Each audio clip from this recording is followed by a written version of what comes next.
very good evening to you and everyone at home. I'm sure listening to this program. This is the 8th session. This is the month of August, and the month of August is also the month of Bulan Bahasa, or the Malay Language Month, which is a month-long event within Malay community in celebration of the Malay language throughout the island. So in conjunction with that, I think it's also good that I choose a topic in line with Bulan Bahasa, the language month. And this topic today and this evening that I want to share pertains to issues of language and its relation to heritage. Allow me to share my slides so that we can go through the discussion, this lecture accordingly. All right, this is the title that I'm going to share this evening, The Destiny of Language and Its Relation to Heritage. As you may know, that in the past lectures that I have delivered, there are various topics that we can term it as heritage. Among others, I think very early I have spoken about the history of Jawi, the usage of Jawi in this part of the Malay-Indonesian world. Of course, I have deliberated on the literati and the intellectual life of the Malay-Indonesian region, which is also part of the heritage. Of course, there's one lecture itself on Syair, tracing its root from the very earliest Syair expression from Hamzah Pansuri, right up to the modern era, and how Syair has been one of the most prominent genre that allowed for the encapsulation of Malay thoughts and worldview, apart from a very interesting socio-cultural document. And of course, I'm sure the very first lecture in this series is actually on Sejarah Melayu, which is to be considered as one of the classics in the literary life or the literary tradition, or so-called magnum opus within the Malay-Indonesian literary world. All right, today this topic on the destiny of language and its relation to heritage. There are several cases where I'm looking at how much language is related to heritage. And before we move into several cases that we need to think about, how it interrelated or intermesh, let's go through bit by bit on the framework of the discussion this evening. We often imagine that language and heritage is indivisible. In the Malay parlance, it's always noted as bahasa, budaya, dan warisan. Or we often hear that. But is this always the case?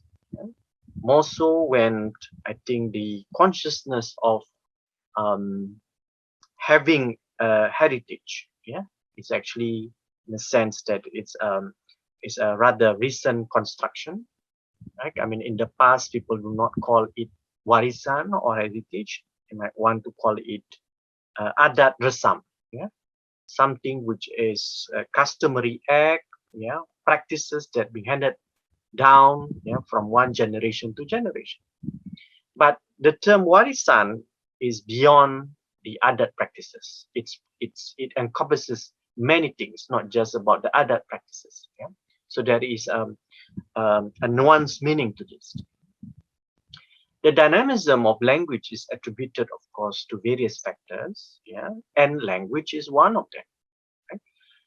The growth, expansion, or even contraction or relegation of a particular language is subjected to various factors. But could a heritage be substantively presented itself without the language? in which the particular heritage originally emerged or belong. Let's assume this is what I think in Singapore we often confronted. Can we appreciate and learn our heritage, right? When we take out the mother tongue, right? For example, you want to know more about Chinese culture, or Malay culture, or Indian culture, we take out the mother tongue, i.e., Malay, Mandarin, yeah, or dialect, yeah, or Tamil, or for that matter, other Indian languages. Right? Will it be possible? In that sense, right? The proposal will be English will be the medium in which we appreciate our heritage, right? Of course, there's no direct answer, yes or no, yeah, depending on the circumstances, depending on the strategies of how we want to introduce the appreciation or the discourse on heritage, right, to a targeted community. Then we need to, discuss it, yeah, in a more what I call it exact time, period, and locality, yeah, and the group that involved. And therefore, this brings the importance of dissecting the relation between language and heritage, right? And the cases from abroad and our own, right, will be exemplified in this lecture. Then I want to begin this lecture with a quotation from Munshi Abdullah. You know, interestingly, in Abdullah's work, 1838, The Voyage of Abdullah, 1849, 48-49, the Hikayat Abdullah, or the autobiography of Munshi Abdullah, yeah, there were several passages on his thought on language, right? Allow me to quote one of these. Truly, it is language which civilizes man and improves his knowledge and understanding, directing all his energies and raising the level of his own culture besides imparting it to others. By means of language alone can the secrets of the human mind be revealed.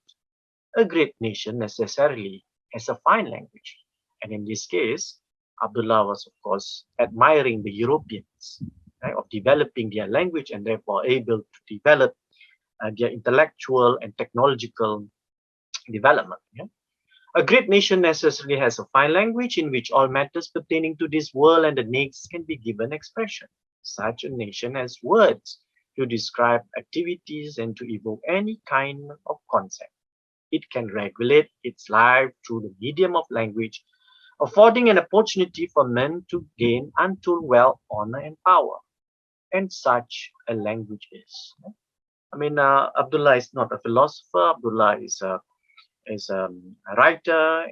Some would say a colonial scribe. But his reflection, I think, on language deserve our serious note here.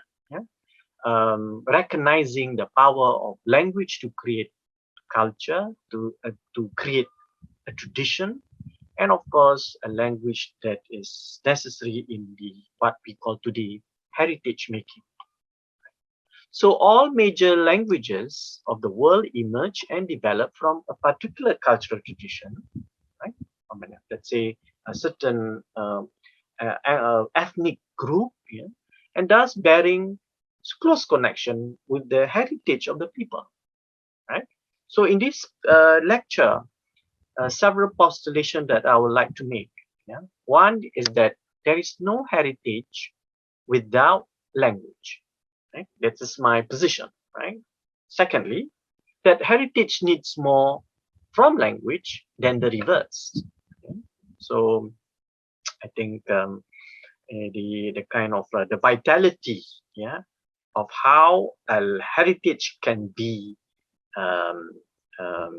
assessed, can be developed, yeah, depends also on how much, right, the vitality of the language, yeah.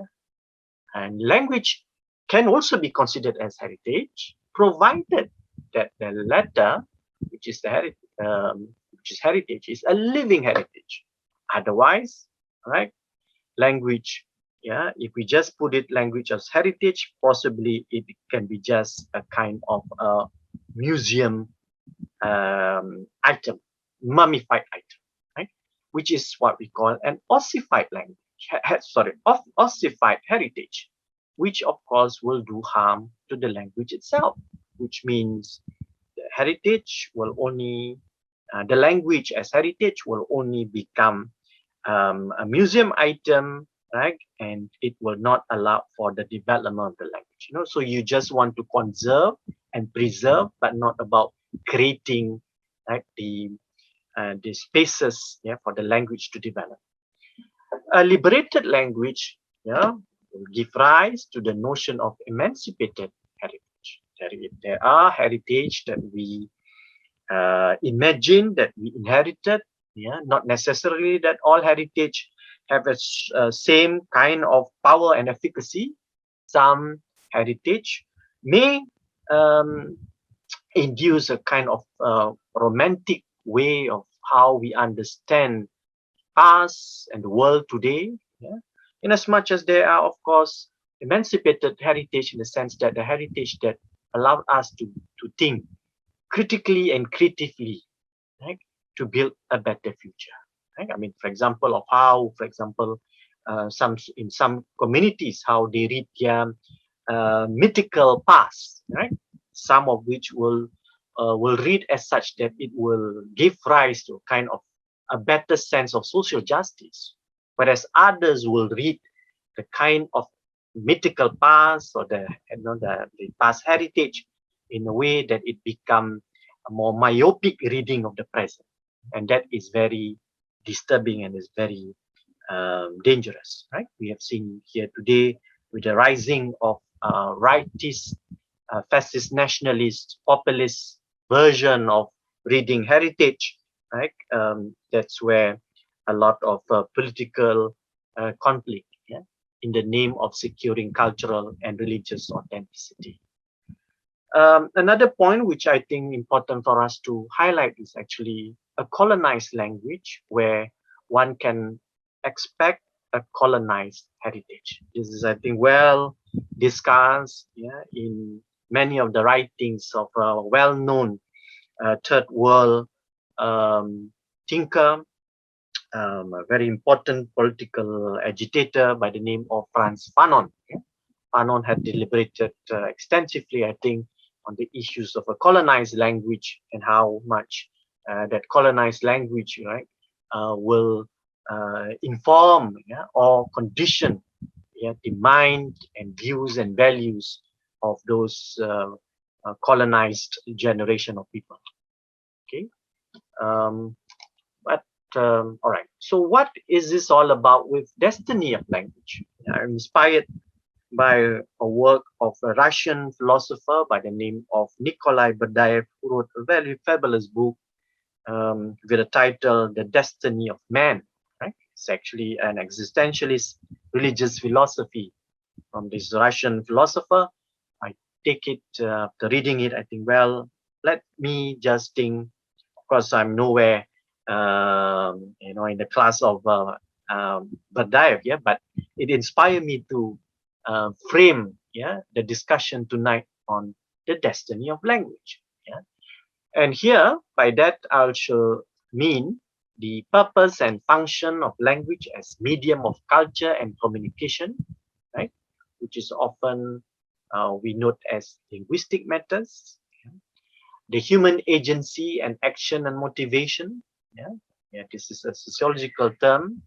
Yeah, where ideological dimension as to how our heritage and language has evolved, idealized, contested, or simply relegated, meaning that, in the evolution of our uh, language tradition, of our language heritage, yeah, there's always a human factor to it, human action and motivation. Yeah. Thirdly, that destiny of language comprises of, sense of uh, how we would like to see language enriches and enlarge our idea and passion for heritage. In that sense, the kind of vision that we embrace or we undertake, right? So that destiny of language should think around those areas. Lastly, it is no surprise too that our conception of heritage, right, the way we hold, we define, we embrace, yeah, heritage, over time could affect, yeah, our very own language. For instance, yeah, in the case of, if you just emphasize, yeah, a heritage of a certain uh, privileged group, yeah, in the past, say, let's say aristocratic um, group, yeah, let's say in the case of us in the Malay Indonesian world, we call it bangsawan or ningrat, for example. Okay? If you focus on that, and then obviously it has an effect on how you see language today and how you see um, what needs to be emphasized as so-called authentic language. Yeah? All right, before I move further to explain that, yeah, I think it would be good that we see how other thinkers from all across the world defined language and its relation to society, to culture. Yeah? This is a quotation from Ngumi Wa Tiongo, famous Kenyan writer, thinker, who's now based in America. And I think he wrote many fabulous essays on the literature and how um, um, dominated societies, yeah, um, from the colonial rule, during the colonial rule, and until today, right, cannot get rid of that kind of colonized thinking, you know, that kind of captive thinking. Yeah?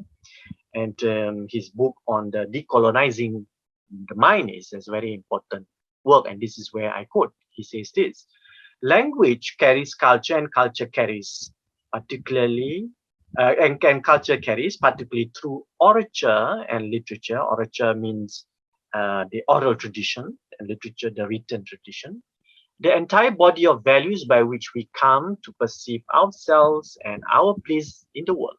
How people perceive themselves affects how they look at their culture, at their politics, at their social productions of wealth, at their entire relationship to nature and to other things. Language is thus inseparable from ourselves as a community of human beings with a specific form of character, a specific history, a specific relation to the world. If you mean one, you may insert the term heritage here. How language is connected to heritage. You know, since there is culture here, you know, very well you can include heritage as part of that equation. So now let's see how others also define heritage. If we have Ngungi Wationgo defined language, now let's look at how some thinkers define heritage. Heritage itself must be a living culture. Otherwise, it's just a repository, yeah, a documentive heritage. Although, albeit important, but it will not have that power to move on. I mean, what's the reason of, you know, we collecting the past? You know, if we just the idea is just to put it in the museum and, you know, to take pride in our collection, or to take pride that in our past was glorious. Thinkers like Fanon might say that, well, you can say many fabulous things of the past heritage, but if the present order it's still wretched, the present order is still full of injustices, yeah, and corruption, right? There's nothing that this heritage or this culture can provide. Yeah. So this is where I'm getting on, yeah, on the issue of linking it, yeah, the issues of heritage with our present condition, right? We have to divorce our mind from simply, yeah, in search of heritage is just to preserve and then to put it and take pride in our museum and cultural centers. And when it is not a living culture, heritage is not a living culture, it means a mummification of culture is taking place. A point that Fanon problematized it very well.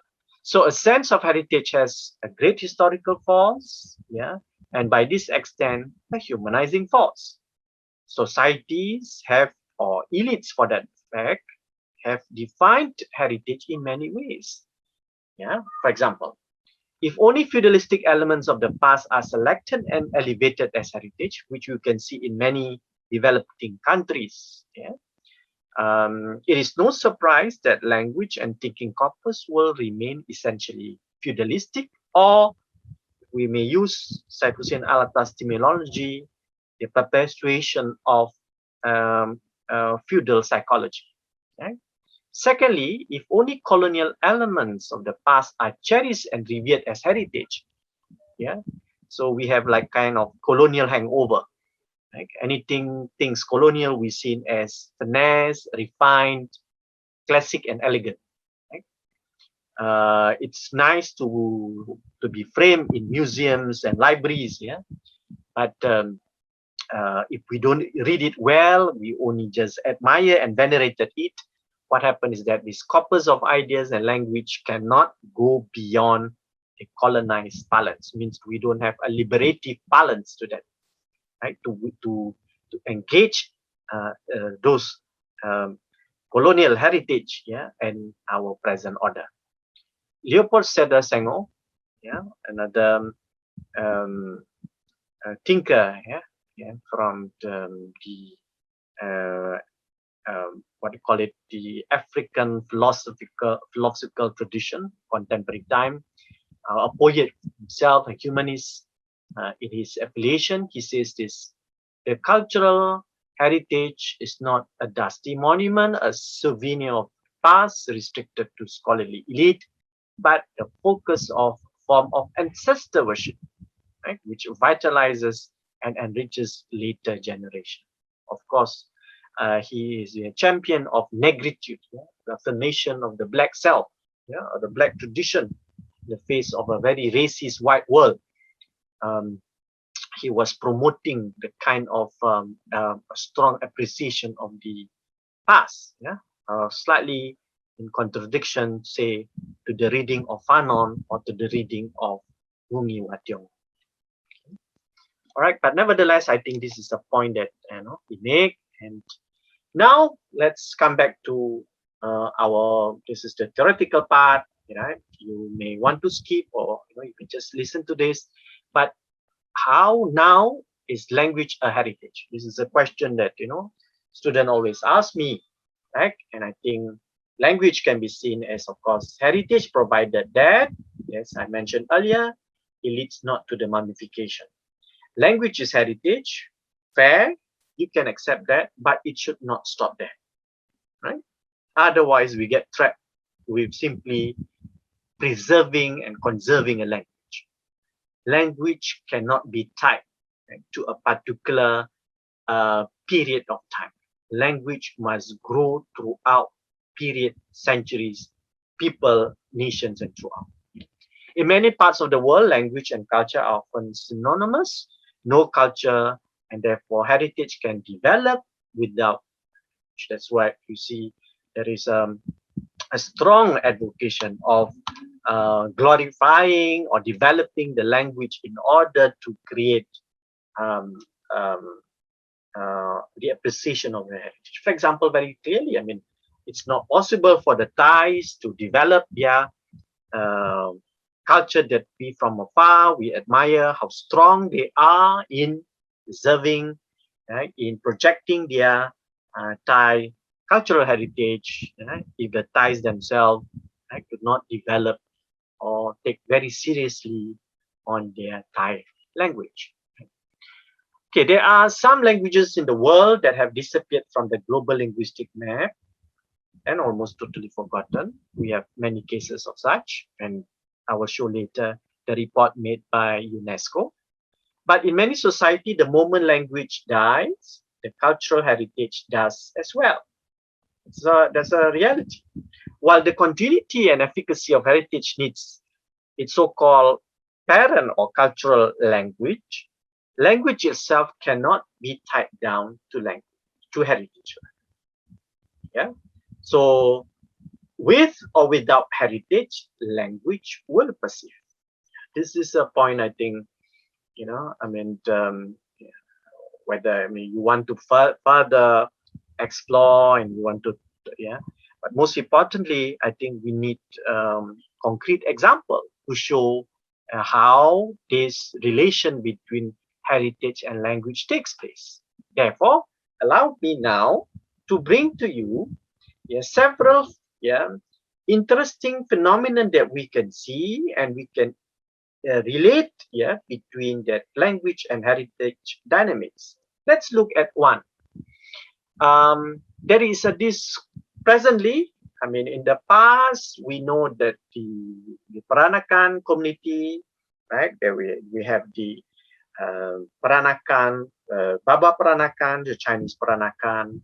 We have the Chiti Peranakan, the Arab Peranakan. Yeah, we have even the Jawi Pekan Peranakan, Indian Muslim or Tamil or origin. Yeah, um, taking up the Straits culture, so they become Jawi Pekan or Jawi Peranakan, right? But we now let's move, just focus on the Baba Peranakan, right? So today we see the kind of robust promotion of the Peranakan culture, right? Peranakan culture and lifestyle are featured very well in museum and galleries. We are of course very impressed, ranging from fashion, cuisine, jewelry, furniture, wedding, name it.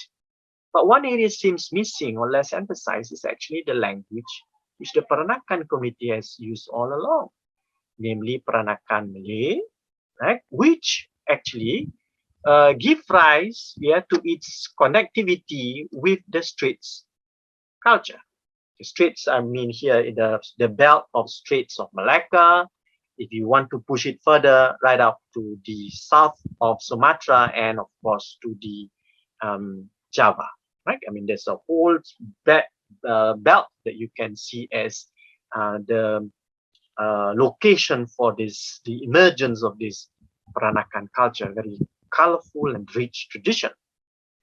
It is tied to a language. Yeah, language, of course, it's Peranakan Malay, right? And of course, Peranakan Malay being in the, located within the towns of coastal regions, right? It is more, more cosmopolitan, or even Azhar Malay. It is slightly different from courtly Malay style, yeah, or Malay spoken in the hinterland. Yeah? So what is interesting is that it gives rise, yeah, the strong connection with the language. It gives rise to a closer contact with the people around them, and therefore there is this cultural exchange taking place. And on top of that, also give rise to a kind of a consciousness, yeah, especially in the late 19th century, where the Peranakan intellectual started writing, right? And of course, most of their writings are available, yeah, in print. It is either of the literary type, right, or journalistic type, or some religious type of writings, yeah? All written in Malay. I mean, in Peranakan Malay.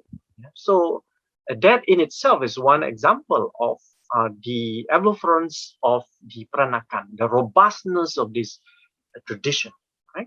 Because a language factor plays a particular dynamic role in that particular period of time. But today, um, surprisingly, if you look at how the heritage being understood, and how it is projected, yeah, we can see all many things, but not that language component or even the literary component, right?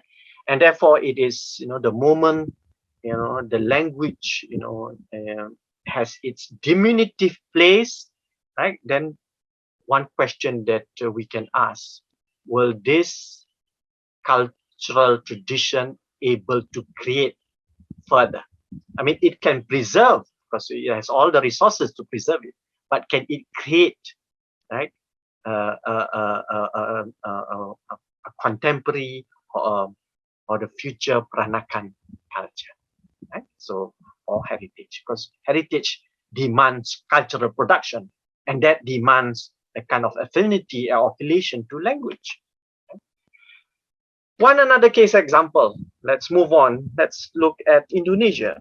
Yeah, this is where there's an appreciation of heritage in another dominant but related language. This is what happened in many developing countries when they start choosing a national language. In the case of Indonesia, Bahasa Melayu was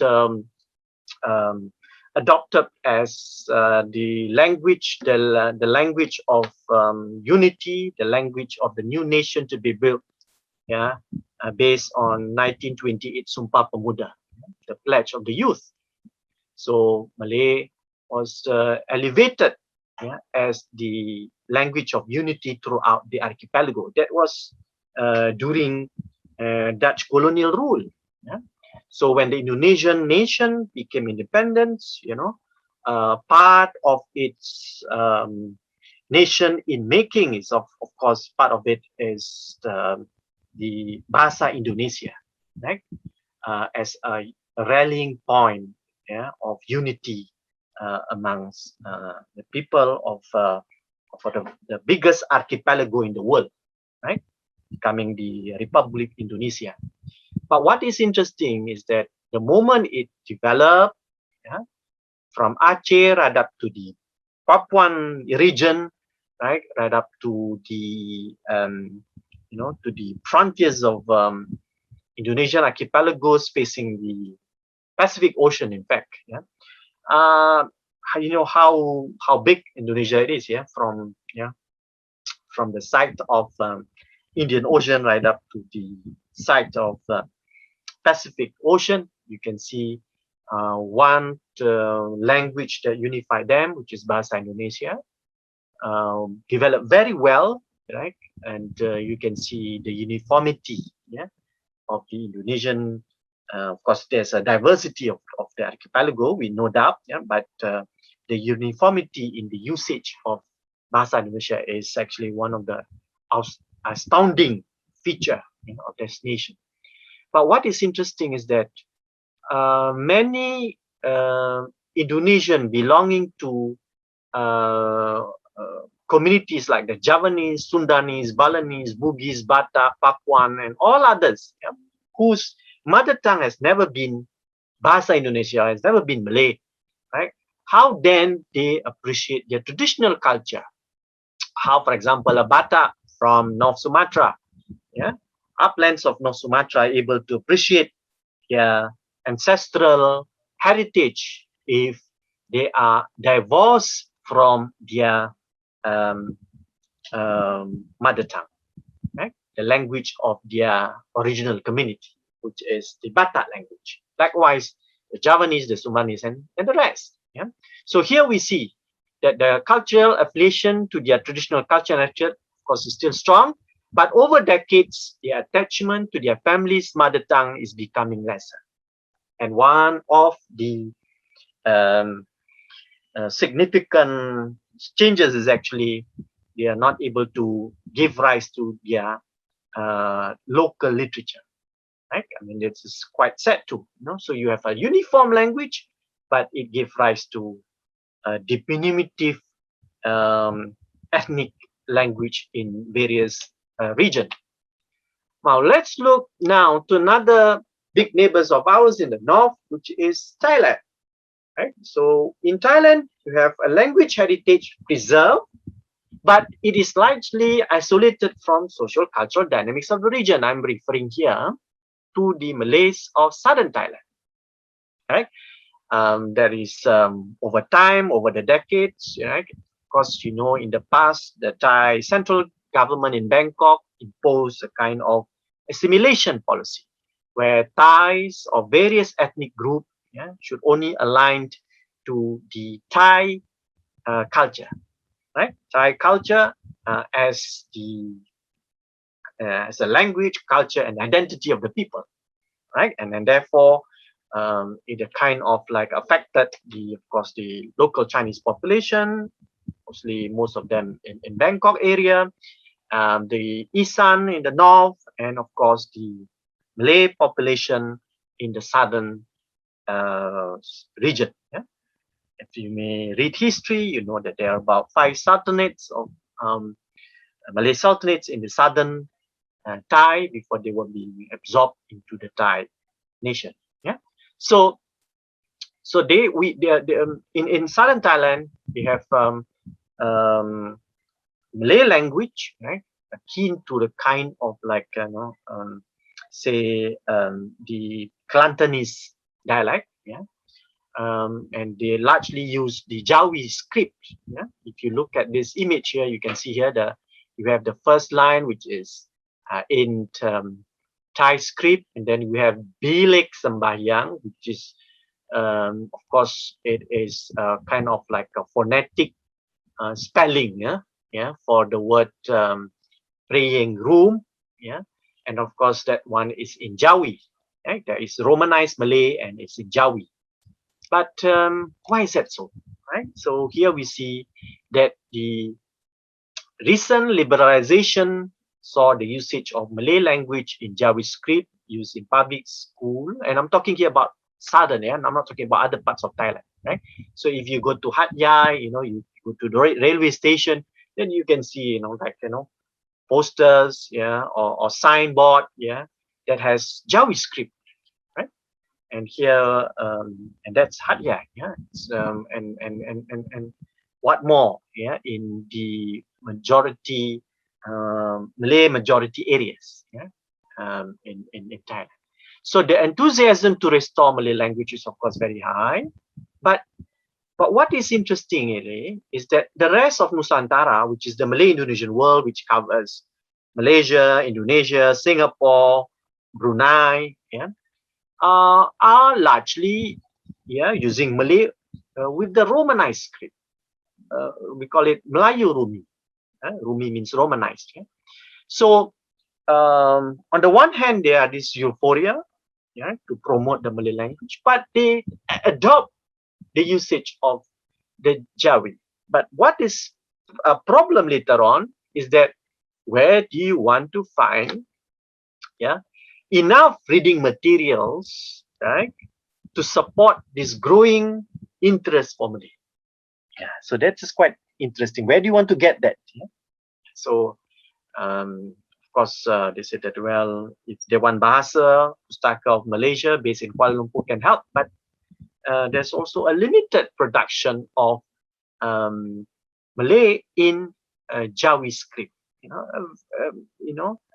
It's you can hardly find, yeah, even in major bookstores. Right?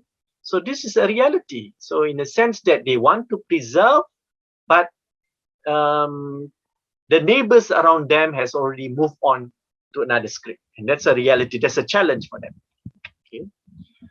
All right. Now let's go back. Now let's come back to. Sorry. Let's come back. Let's visit this one area, which is in the Malay Peninsula, where you find the continuity of a language, but its heritage being relegated. Let's say the Orang Asli group in Malaysia.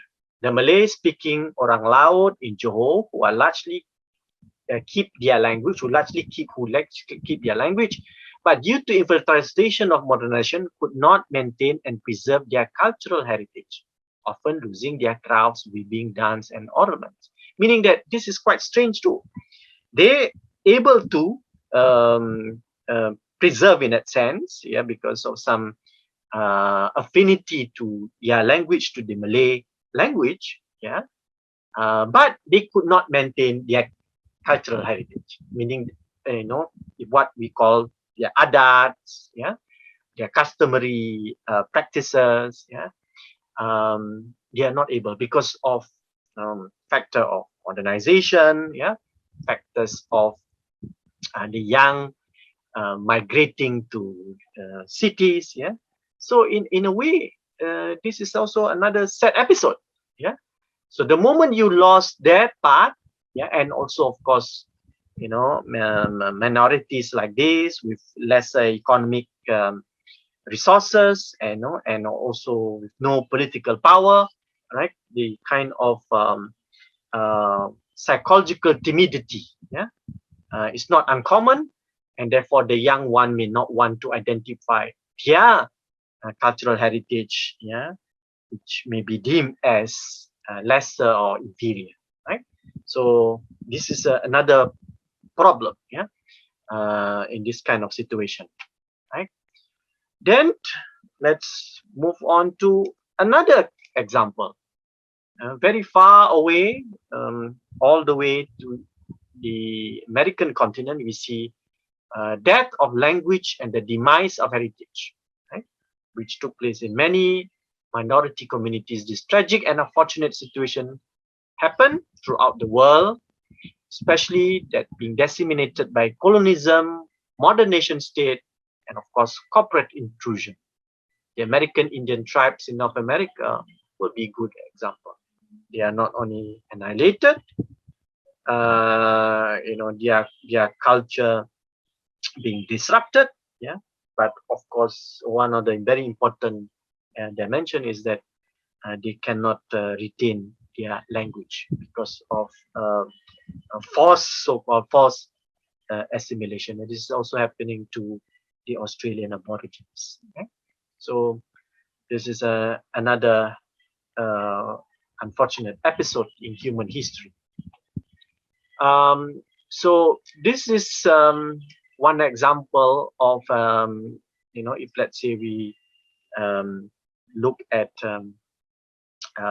again at the Malaysian context, where just like, if that's the American Indians, the American continent, this is what happened to non-Malay speaking orang asli, right? I mean, they don't speak, their language is not the of Austronesian type, Temia, Semai, Badik, Semak Beri, Jahut, Jakun, Temuan, and many more. They have, specific classification depending on which area they come from. Their language faces extinction, while their land, dwellings, rights are taken away. This is what happened also to minorities in Borneo, actually, also. So the orang asli voices may go silent as languages face extinction. This is actually a very troubling and very disappointing episode that we can see right in front of our eyes. If it happens to the Red Indians about a century ago, this is what happened today, right? I mean, a reality in the reality of the political life today.